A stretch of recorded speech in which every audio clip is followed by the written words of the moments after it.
Katanya Nabi pernah berbuka masam waktu Nabi lagi duduk sama orang kaya, ada orang miskin datang, tiba-tiba Nabi berpaling. Nabi cemberut. Apa mungkin begitu? Terus apa yang kemudian Allah katakan tentang Nabi? Laqad kana lakum fi Rasulillah uswatun hasanah. Nabi suri tauladan yang terbaik. Ini suri tauladan yang kudu kita contoh nih, ini nih. Kalau ada orang miskin datang kita berpaling, kita cemberut, jangan kita kasih perhatian begitu. Nggak bisa. Jangan jauh-jauh deh, kita bahas bahasa Arabnya aja deh. Orang yang ngerti bahasa Arab, kalau baca itu surat Abasa wa Tawalla.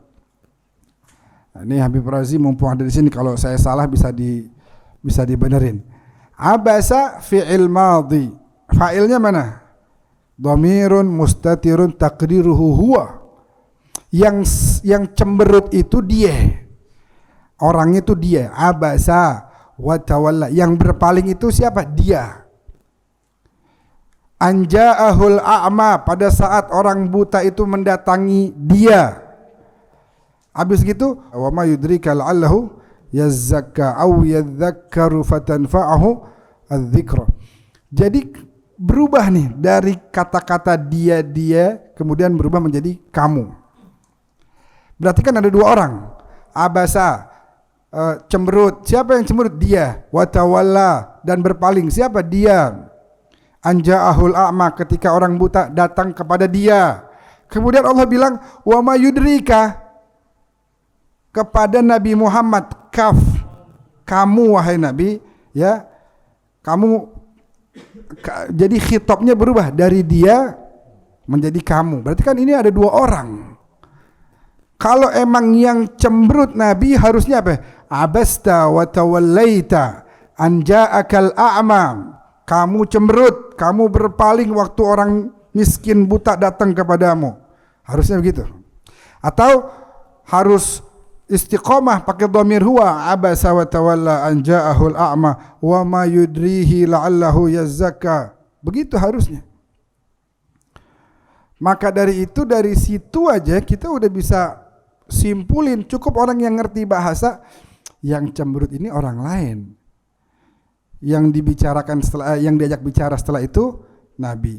Sekarang pertanyaannya, kenapa tidak langsung Allah berbicara kepada orang yang cemburu tadi? Li'annallaha jalla sya'nuh ajal min an yatakallama ma'a hadzal rajul. Karena Allah enggak bicara sama modelan orang kayak begini.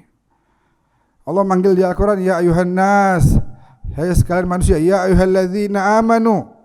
Enggak ada ya ayyuhalladzina kafaru, enggak ada. Allah enggak ngomong langsung sama orang-orang itu. Jadi itu tidak diajak bicara langsung sama Allah. Termasuk dalam kisah surat Abasa ini, bukan Nabi Muhammad yang cemberut. Bagaimana dikatakan faqan nabiyina fi khalqin wa fi khuluqin?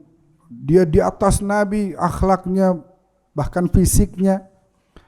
Walam yudanuhu, enggak bisa mendekati fi ilmin wala karami. Jadi enggak bisa kita kemudian mengatakan hal yang seperti itu, enggak bisa. Kalau ada riwayat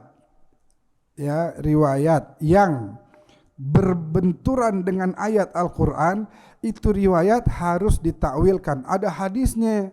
Hadisnya apa? Hadisnya tadi mengatakan Nabi cemberut. Tapi ayat Quran mengatakan laqad kana lakum fi Rasulillah uswatun hasanah. Ayat itu mengatakan fabima rahmatin minallahi linta lahum walau kunta faddan ghalidhal qalbi lan faddu min haulik. Ayat juga mengatakan misalnya apa? Wa ma arsalnaka illa rahmatan lil alamin, dan ayat-ayat yang lain. Ketika ada ayat Al-Qur'an yang udah jelas, kemudian ada riwayat, maknanya ini berlawanan sama ayat, yang mana yang kita harus dahulukan? Tentu Al-Qur'an.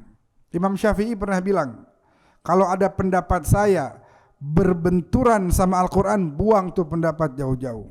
Imam Syafi'i bilang begitu. Maka kalau ada riwayat misalnya yang mengatakan tentang Nabi cemberut, Nabi pernah bikin salah ini, Nabi gak pernah Nabi bikin salah. Kalau Nabi bikin salah, maka manusia biasa tidak layak untuk dihukum pada saat bikin salah. Kita bisa tuntut Allah, ya Allah, Nabi Muhammad aja yang dijaga bikin salah, apalagi saya manusia biasa, jangan hukum saya. Jadi tidak mungkin, nggak ada tuh Nabi bikin salah.